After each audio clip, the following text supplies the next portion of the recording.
नमस्कार, मैं हूं Pankaj Kumar. TV 9 digital platform पर आपका स्वागत है। आज राजशास्त्र में बात करेंगे कि यूक्रेन पर कभी भी हमला कर सकता है रूस। जी हां, ये आशंका अभी भी बना हुआ है। ये कह रहे हैं अमेरिका के राष्ट्रपति जो बाइडेन ने कहा कि यूक्रेन पर रूस के आक्रमण की आशंका अभी भी बनी हुई है और अमेरिका हमले का निर्णायक जवाब देने के लिए तैयार है। जी हां, जंग की आशंका बनी हुई है। उन्होंने रूस से अपील करते हुए कहा कि मॉस्को फिलहाल युद्ध छेड़ने की पहल ना करे। बाइडेन ने मंगलवार को कहा जो भी होता है अमेरिका उसके लिए तैयार है। उन्होंने कहा हम यूरोप में स्थिरता और सुरक्षा में सुधार लाने के लिए रूस और अपने सहयोगियों के साथ कूटनीतिक तरीके से बातचीत करने के लिए तैयार हैं।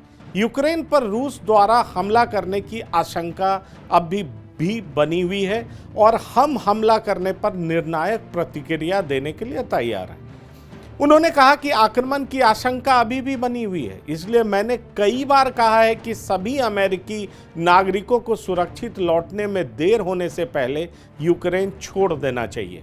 हमने अपना दूतावास अस्थायी रूप से कीव से लीव स्थानांतरित कर दिया है।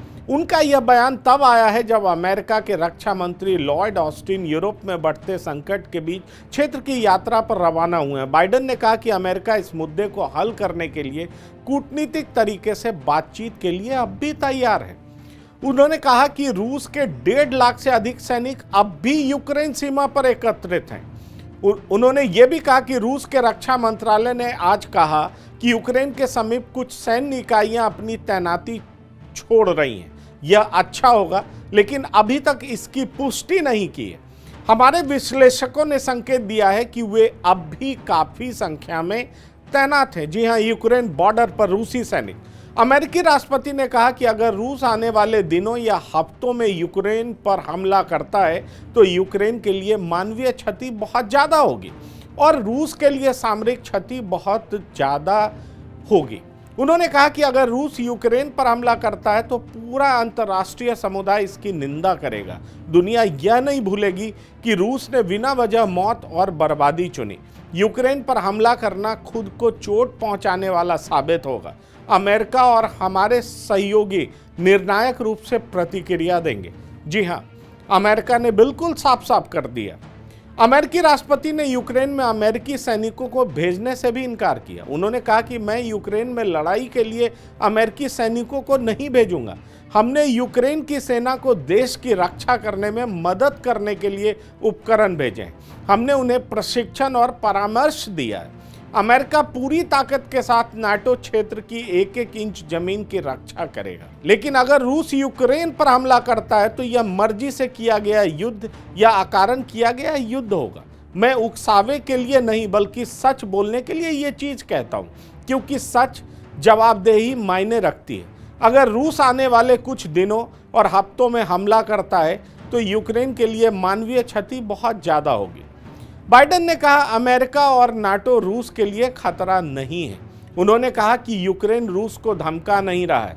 न ही अमेरिका और न ही नाटो के पास यूक्रेन में मिसाइलें हैं। हमारी वहां मिसाइलें तैनात करने की योजना भी नहीं है। यूक्रेन पर हमले की आशंका के बीच वहां फंसे भारतीय छात्रों को सुरक्षित निकालने के लिए भारत सरकार ने अपनी कोशिशें तेज कर दी हैं। सूत्रों के अनुसार यूक्रेन में भारतीय नागरिकों और भारत में उनके परिवारों के सवालों का जवाब देने के लिए कीव स्थित दूतावास के साथ साथ विदेश मंत्रालय में भी कंट्रोल रूम बनाए गए हैं।